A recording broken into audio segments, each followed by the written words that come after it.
नमस्कार, प्रणाम। मैं आपका अपना विशु राय हाजिर हूँ जुर्म की दुनिया की एक और कहानी के साथ। साथियों, कई बार ऐसा होता है कि जो लड़कियाँ गलत कदम उठाने से पहले एक बार भी सोचती नहीं हैं और फिर एक ऐसे जंजाल में जाकर फंस जाती हैं जिसके बाद उनकी ज़िंदगी नरक बन जाती है। और कहते हैं कि घर वाले भी करते तो क्या करते, अगर घर वालों के बिना मर्जी से कोई भी काम अगर किया जाता है तो कहीं ना कहीं अंजाम भी काफ़ी बुरा देखने को मिलता है। साथियों, मैं बात कर रहा हूँ बिहार की, बिहार के नालंदा की। नालंदा का रहने वाला एक लड़का रमेश। रमेश के परिवार में मात्र 4 लोग, रमेश और रमेश का एक भाई और एक बहन और एक माँ। 4 लोगों का छोटा सा हंसता खेलता परिवार रहता है। ठीक ठाक घर में पैसे भी थे, काफ़ी खुशियाँ थीं। लेकिन अब इसी बीच रमेश के ऊपर जिम्मेदारियां जब बढ़ने लगती है तो रमेश अब रोजगार की तलाश में नालंदा से कोलकाता चला जाता है। कोलकाता जाकर एक किराए का मकान लेता है। मकान अब लेने के बाद वह एक छोटा सा कपड़े का व्यापार शुरू करता है, बिजनेस शुरू करता है। अब कपड़े का व्यापार उसका ठीक ठाक धीरे धीरे चलने लगता है। करीब 3 से 4 महीने हो जाते हैं। इसी बीच एक दिन जब वह कमरे पर रहता है तो साथियों, कमरे पर मकान मालकिन की एक लड़की जिसका नाम रश्मि रहता है। रश्मि की उम्र 16 साल रहती है। इधर 22 साल का रमेश जब उस लड़की को देखता है तो उसका दीवाना हो जाता है। पहली ही नज़र में उस लड़की को दिल दे बैठता है और चाहत उसकी धीरे धीरे रश्मि के प्रति बढ़ने लगती है। अब आए दिन धीरे धीरे अपनी मालकिन के साथ वह अपना जो व्यवहार है अब उसको धीरे धीरे नज़दीक लेकर आता है, व्यवहार में तब्दीली करता है और मकान मालकिन के करीब जाने लगता है। इधर मकान मालिक से भी प्यार भरी बातें करता और बिल्कुल अब बेटे की तरह रहने लगता है। नज़दीकियाँ इतनी परिवार के साथ बढ़ा लेता है कि अब उस लड़की के साथ भी बातचीत शुरू हो जाती है। धीरे धीरे जो रश्मि रहती है उसके माता पिता को सब कुछ लड़के के बारे में पता चल जाता है कि लड़का बिहार का नालंदा का रहने वाला है, काफ़ी अच्छे परिवार का लड़का है, ठीक ठाक घर का लड़का है और लड़का भी काफ़ी दयालु किस्म का है, काफ़ी हैंडसम लड़का है। और सब कुछ देखते देखते इधर रमेश अब उस लड़की को चाहने लगता है, उसे भी अपने प्रेम जाल में धीरे धीरे फंसाने लगता है। करीब देखते देखते 2 महीने गुजर जाते हैं। अब इधर रमेश एक दिन छत पर जब कपड़े फैला रहा था तो साथियों, जब वो लड़की छत पर आती है तो उस लड़की से बातचीत करने की कोशिश करता है और फिर धीरे धीरे दोनों की दोस्ती हो जाती है। और लड़की भी अब कोलकाता की रहने वाली रश्मि भी अब उसे चाहने लगती है। अब धीरे धीरे दोनों की चाहत अब एक अलग रंग लेने लगती है। अब दोनों छुप छुप कर कभी छत पर मिलते तो कभी किराएदार लड़का रमेश अपने कमरे में बुलाकर मिलता था। अब समय बीतता गया। इधर 3 से 4 महीने हो जाते हैं। कुछ दिन और गुजरता है। फिर लड़का अपने घर, इधर जब उसके घर वाले फ़ोन करते हैं तो घर पर मिलने के लिए चला जाता है। करीब 10 दिन हो जाते हैं घर पर और इधर उसकी बहन की शादी भी पड़ जाती है। अब इधर बहन की शादी पड़ जाती है तो बहन की शादी करने के बाद अब धीरे धीरे 20 से 25 दिन हो जाते हैं और उधर लड़की रश्मि रमेश के प्यार में काफ़ी बेकरार थी, पागल हो चुकी थी। वो बार बार फ़ोन कर रही थी कि वो भी घर आना चाहती है, उसे भी साथ में लेकर चलो। अब इधर लड़का सोचता है कि किसी कुंवारी लड़की को अगर अपने घर लेकर आएगा तो कितनी बड़ी बदनामी है। अब इधर घर वालों को वो फ़ोटो दिखाता है लड़की का और कहता है कि मैं इस लड़की को काफ़ी पसंद करता हूँ और मैं इससे शादी करना चाहता हूँ। अब घर वालों को कोई एतराज़ नहीं रहता है। भाई भी कहता है ठीक है, अगर तुम्हें पसंद है तो तुम कर लो। क्या उसके घर वालों को पसंद है? लड़का कहता है अभी घर वालों से मैंने बात नहीं की है, देखते हैं क्या होता है। अब इधर समय बीतता गया। लड़का अपने कमरे पर बुलाकर लड़की के साथ संबंध बनाने की कोशिश करता है तो लड़की कहती है कि नहीं, पहले मेरे साथ शादी कर लो, उसके बाद जो करना है करना। अब इधर रमेश उसके घर वालों से बातचीत करता है और बताता है कि वह उसकी लड़की से शादी करना चाहता है। अब इधर घर वाले अपनी बेटी से पूछते हैं तो रश्मि शादी के लिए तैयार हो जाती है। अब धीरे धीरे देखते देखते करीब 2 साल गुजर जाते हैं और दोनों एक दूसरे के प्यार में डूबे रहते हैं। अब इधर लड़की जैसे ही 18 साल की होती है दोनों परिवार की मर्जी से रश्मि और रमेश की शादी हो जाती है। अब इधर रश्मि और रमेश दोनों काफ़ी खुश रहते हैं। दोनों का जो मोहब्बत थी दोनों की, वो अब एक हो जाती है। इधर पति पत्नी की तरह दोनों कोलकाता में ही रहने लगते हैं। कुछ दिन और गुजरता है। साल 2022 में दोनों की शादी होती है और फिर इधर मार्च के महीने में अब इधर धीरे धीरे दिवाली आती है। तो दिवाली पर दोनों अपने घर जाते हैं। रमेश लेकर अपने घर नालंदा जाता है लड़की को, और लड़की परिवार के साथ रहने लगती है। सभी लोग खुश थे, परिवार भी अच्छा खासा चल रहा था, सब कुछ बढ़िया चल रहा था। इधर बहन की शादी हो गई थी, बहन अपने घर चली गई थी और रमेश का भाई और उसकी माँ घर पर रहते थे। कुछ दिन और गुजरता है। रमेश अपने काम धाम के लिए फिर से कोलकाता चला जाता है। और साथियों, जब कोलकाता चला जाता है तो अब इधर लड़की बिल्कुल फ्री थी, उसे कोई काम धाम था नहीं। अब आए दिन फ़ोन पर बिजी रहती थी। कभी रमेश से बातें करती, तो कभी अपने घर वालों से बातें करती, तो कभी अपने सहेलियों से बातें करती। अब इधर घर में बैठे बैठे जब बोर होने लगती तो वो अब सोशल मीडिया का सहारा लेती। कभी रील्स देखती तो कभी रील्स बनाती। अब इधर इंस्टा पर रील्स बनाकर डालती है। तभी एक लड़का राहुल, जो गुड़गांव का यानी कि गुरुग्राम का रहने वाला होता है, वो उस रील्स को देखता है और बार बार उसकी रील्स पर कमेंट किया करता था। अब इधर रश्मि उसके कमेंट को पढ़कर काफ़ी खुश होती थी। अब एक दिन रमेश के बीवी रश्मि को राहुल मैसेज करता है। अब इधर रश्मि और राहुल की दोस्ती धीरे धीरे बढ़ने लगती है और दोनों अब चैटिंग करने लगते हैं, वीडियो कॉल पर बातें करने लगते हैं। धीरे धीरे दोनों की बातचीत आगे बढ़ती गई। अब आए दिन रश्मि अपने पति से कम बातें कर अब उससे दूरियां बढ़ाने लगती है और राहुल से दिन रात बातें करती है। इधर घर वालों को लगता कि अपने पति से बातें करती है, भाई को भी लगता कि देवर को भी कि अपने पति से बातें करती होगी, तो कोई कुछ आपत्ति नहीं करता था। और इधर रश्मि मन ही मन काफ़ी खुश होती गई। अब एक दिन जो रश्मि रहती है वह प्रेग्नेंट हो जाती है। अब रमेश के बेटे की वो माँ बनने वाली थी। अब इधर जब रमेश के बेटे की माँ बनने वाली होती है तो कुछ दिन और गुजरता है। जब वह उसके बच्चे को जन्म देती है तो धीरे धीरे अब समय भी बढ़ने लगता है। एक बच्चे की माँ बन जाती है। बच्चा मात्र 3 महीने का जब हो जाता है तभी एक दिन वह रमेश से बातचीत करती है और उसे घर आने के लिए कहती है। रमेश कहता है ठीक है, मैं बहुत जल्द घर आ जाऊंगा। और इधर राहुल से बातचीत कर रही थी। अब राहुल से बातचीत कर उसे मिलने के लिए नालंदा बुलाती है। राहुल मिलने के लिए नालंदा आता है तो जो रश्मि रहती है वो अपने घर वालों से बाजार जाने के बहाने किसी तरह से घर से निकलती है, थोड़े बहुत कपड़े के साथ, और बच्चे को घर पर ही छोड़ देती है। मात्र 3 से 4 महीने का बेटा घर पर छोड़कर लड़की रश्मि नालंदा चली जाती है और उस लड़के राहुल से एक होटल के कमरे में मिलती है। और मिलने के बाद अब अगले दिन राहुल के साथ वो गुरुग्राम चली जाती है। इधर रात हो जाती है, दूसरा दिन आ जाता है, लेकिन रश्मि का कुछ पता नहीं चलता।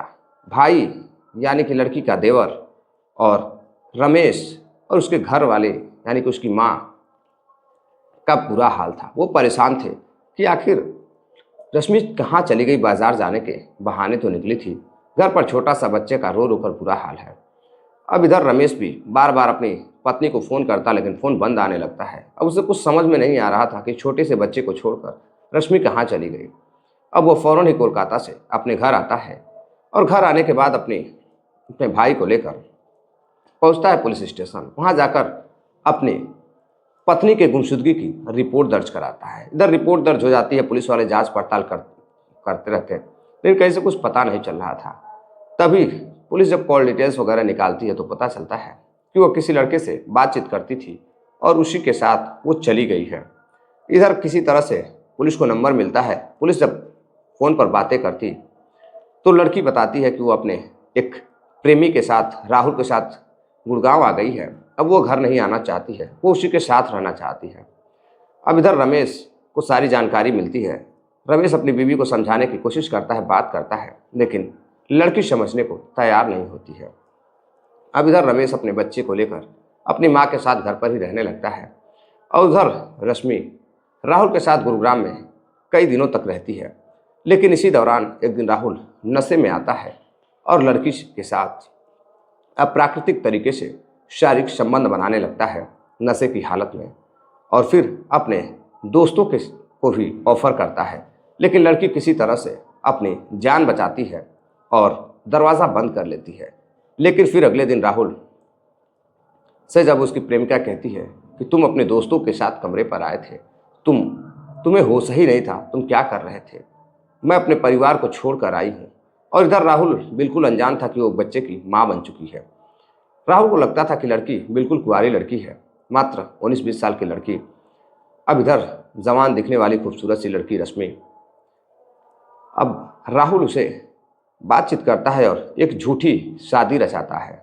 उसे सिंदूर पहनाता है और सिंदूर पहनाने के बाद कहता है कि आज से तुम मेरी बीवी बन गई, एक काम करो, चलो राजस्थान घूम कर आते हैं। इधर मनी मन रश्मि काफ़ी खुश थी, उसे घूमने में काफ़ी अच्छा लगता था। अब उधर गुरुग्राम में घूमकर रील बनाती अपने प्रेमी राहुल के साथ। और फिर इधर राहुल अपने कमरे पर जब शाम को ले जाता है तो उसे नशे की गोली दे करके जब वो नींद में हो जाती है तो उसके दोस्त पहुंचते हैं, उसके साथ समय व्यतीत करते। अगले दिन किसी तरह से लड़की को जब कुछ आभास होता है तो अपने पति से पूछती है, तो पति उसका कहता है कि देखो, रात में मैं ही तुम्हारे पास था, कोई नहीं था, सभी अपने अपने घर चले गए थे। अब इधर लड़की मनी मन न जाने क्या क्या सोच रही थी कि कहीं ऐसा ना हो कि राहुल गलत आदमी हो, कहीं कुछ गलत ना कर दे। फिर वो अपनी दिमागी टेंशन को भुलाने के लिए राहुल से कहती है कि देखो, मुझे यहाँ नहीं रहना है, मुझे कहीं और ले चलो। अब राहुल अपनी पत्नी के साथ, यानी कि अपनी प्रेमिका के साथ, जिसके साथ उसने झूठी शादी रचाई थी, उससे कहता है कि एक काम करो, चलो मैं तुम्हें राजस्थान घुमा के लाता हूँ। राजस्थान के एक क्षेत्र में उसे लेकर जाता है और एक मकान में वो एक रात के लिए रुकता है। और फिर अगले दिन सुबह जब होती है तो लड़की देखती है कि उसका प्रेमी है, उसका जो दूसरा पति है राहुल, वो तो कहीं दिखाई नहीं दे रहा है। और उसके कमरे में एक काले रंग का एक बुजुर्ग, हट्टा कट्टा बुजुर्ग, उम्र करीब 52 से 55 साल, अब उसे देखकर वो डर जाती है। अब इधर जब वो पूछती है कि उसका पति कहाँ है, तो बुजुर्ग जो रहता है कहता है कि तुम्हारे पति ने मुझे 1 लाख रुपए में बेच दिया है तुम्हें, और आज से तुम मेरी पत्नी हो। लड़की चीखती है, चिल्लाती है, लेकिन बुजुर्ग मानने को तैयार नहीं होता है। और फिर जो बुजुर्ग रहता है उस लड़की को ज़बरदस्ती सिंदूर पहनाता है और अपने घर में कैद कर लेता है। अब एक दिन किसी तरह से लड़की चीखती चिल्लाती, मगर उसकी चीखों को सुनने वाला कोई नहीं रहता। साथियों, समय गुजरता गया। एक दिन बुजुर्ग नशे की हालत में कुछ गोलियां लेकर घर पहुंचता है और उसे लड़की के सामने ही खाता है। खाने के बाद जैसे ही कुछ और रात होती है, फिर लड़की के कमरे में जाता है और लड़की के साथ ज़बरदस्ती करने लगता है, उसके साथ ज़बरदस्ती संबंध बनाने लगता है और कहता है कि तुम मेरी पत्नी हो और तुम्हें मेरे साथ सब कुछ करना होगा जो मैं चाहूँगा। अब प्राकृतिक तरीके से लड़की के साथ पूरी रातें गुजारता है और लड़की अब इधर परेशान होने लगती है। लड़की को लगता है कि उसने जो कदम उठाया था शायद कहीं ना कहीं अब गलत साबित हो रहा है। वो अपने किए पे पछताने लगती है। अब उसे अपने बेटे की याद आने लगती है, अपने पति की याद आने लगती है। वो समझ चुकी थी कि वो बुरी तरह से दलदल में फंस चुकी है। इधर कई दिन हो जाते हैं।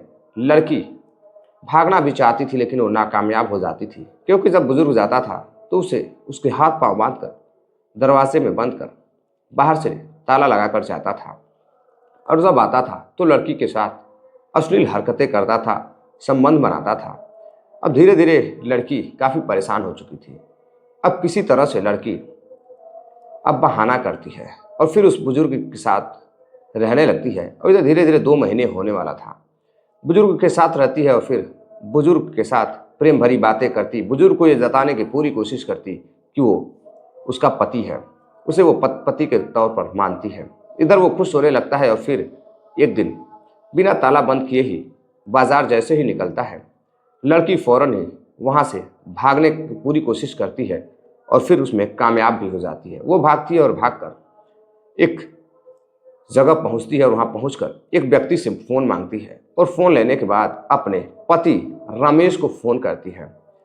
करीब शाम 6 बज रहे थे। रमेश जब फ़ोन रिसीव करता है तो उसे जैसे ही सामने वाले की आवाज़ आती है, हेलो रमेश, मैं तुम्हारी पत्नी रश्मि बोल रही हूँ। रमेश सन्न हो जाता है, उसके पैरों तले ज़मीन खिसक जाती है। वो पूछता है कि हाँ, आज तुमने क्यों फ़ोन किया है, क्या बात है। रश्मि फ़ोन पर खूब रोए जा रही थी और अपनी तकलीफ़ें उसे बता रही थी। इधर रश्मि कहती है कि अगर वो उसे नहीं अपनाएगा तो वो कूद कर जान दे देगी, सुसाइड कर लेगी। रमेश को भी रहम आता है और फिर से अपनी पत्नी को बचाने के लिए पुलिस को फ़ोन करता है। पुलिस के पास जाता है, पुलिस को सारी बातें बताता है।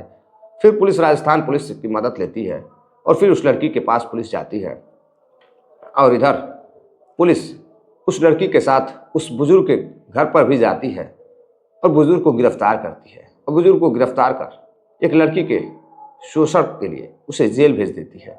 और इधर पुलिस जब राहुल का पता लगाती है तो उधर राहुल अपना फरार हो जाता है, लेकिन उसका कहीं कुछ पता नहीं चल रहा था।